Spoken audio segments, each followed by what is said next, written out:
Aesthetic knowledge is not unlike psychoanalytic knowledge in that both of them, in plumbing interiority, allow for surprise, allow for something to be experienced prior to knowing what it means. You can experience something as compelling.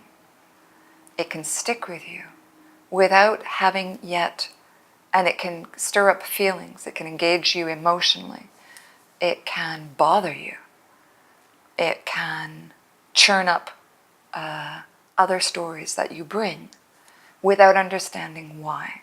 That space of experiencing something before having settled what it means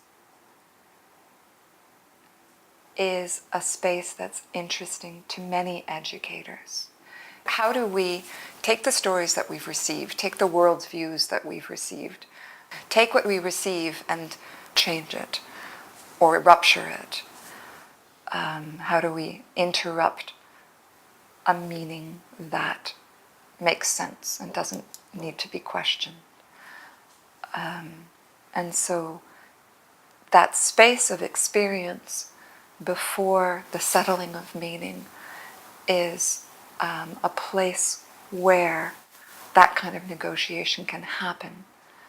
It's not an easy place to sit in.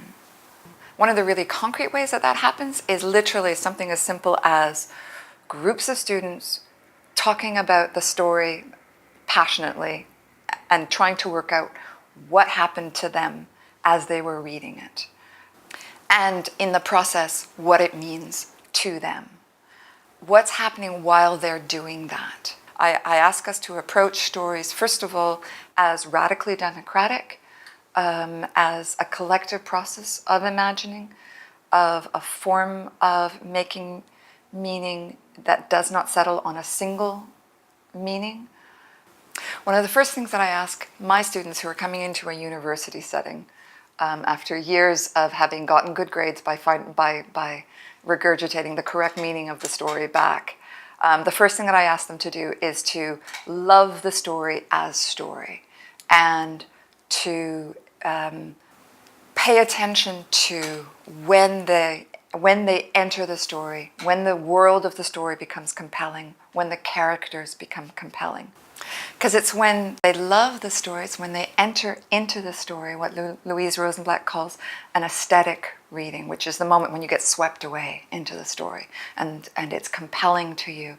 That is the space in which you can both take the risks of bringing your own stories into that. That is a space of insight. And it's an experience of imagination as the process of meaning making that allows it to be collective, that allows it to be dialogic.